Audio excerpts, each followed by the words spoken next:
ডাক্তারকে খুনের অভিযোগে ভেন্ডির ছেলে জেলে চলে যায় এবং 5 বছর জেল খাটার পর অবশেষে আজ তার জামিন হলো।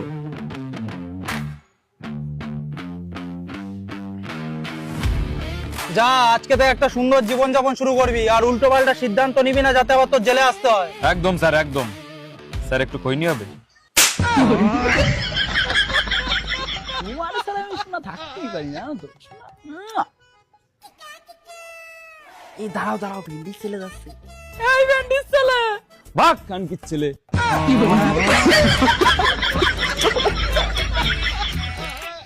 কাকা একটা বিড়ি দাও তো। আরে ভাইপো, তুই জেল থেকে কবে বেরোলি? এই তো আজ সকালে। তারপর এখন কি করবি ঠিক করলি? ভাবলাম এখন থেকে আর বদমাইশি করব না, মা বাবার কথা শুনে চলবো, আর একটা ভালো কাজকর্মে ঢুকে যাব। বেশ, তো তাহলে আমার সাথে কাজে চল। হ্যাঁ, যাওয়াই যায়। ঠিক আছে ভাইপো, আজকে বিকেল বেলা মাঠের সামনে চলে আসবি, আমি ওখানেই থাকবো। আচ্ছা কাকা। কাকা কাকা চলে আইছি। বাহ ভাইপো, ভালো করেছিস। দাঁড়া, খনিটা খাইনি, তারপর কাজ চালু করবো। আচ্ছা কাকা, খায় নাও। তা কাকা, কাজটা কি? একদম সহজ কাজ রে ভাইপো, কোনো কষ্ট নাই। আচ্ছা, সামনে ক্ষেত দেখতে পাচ্ছিস? হ্যাঁ। একটু দাঁড়ায় ভেন্ডি তুলতে হবে। কি ভাইপো, খুব সহজ কাজ না?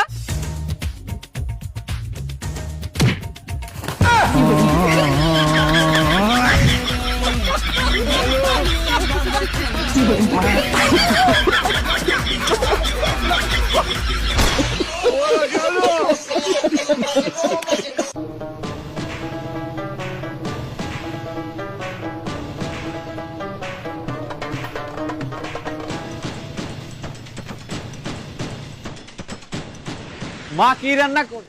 দূর, শুনবো না। সেই তো বলে রে একই ভেন্ডি আর সজনের ডাটা রানবে। প্রত্যেকে বলে আমি মুড়ি চানাচুর কিনে খাইনি মানে।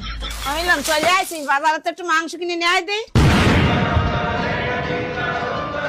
বাড়ি আত্মস্বজন আসতেছে। বাহ ভগবান, তোমার কি লীলা! মরার আগে মনে হচ্ছে একটু ভালো মন্দ খেয়ে যেতে পারবো। কিরে দাঁড়ায় না থাকি, তাড়াতাড়ি যা, লোকজন চলে আসবে না। হ্যাঁ, ব্যাগটা দাও, যাচ্ছি। কাকিমা, চলে এসেছি। কেমন আছো? ভালো আছি বাবা, তোমরা ভালো আছো? হ্যাঁ, আমরা সবাই ভালো আছি। তাড়াতাড়ি যা, বাজার তো মাংসটা নিয়ে আয়। আরে মাংস এনো না আমাদের জন্য। মাংস তো আমরা প্রায় খেয়ে থাকি। তাহলে কি খাবার কও, তোমার জন্য সেইটাই বানাবো। আমরা আরো আসলাম তোমাদের এখানে টাটকা টাটকা শাকসবজি খাবো বলে। আমি না পালং শাক খাবো, আমার খুব ফেভারিট।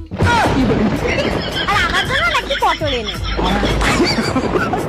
আর আমার জন্য একটু সজনে ডাঁটা নিয়ে এসো। হ্যাঁ, ওইসব তো হলো। আর আমার জন্য একটু বেশি করে ভেন্ডি নিয়ে এসো। অনেকদিন ভেন্ডি বাচ্চা খাই না।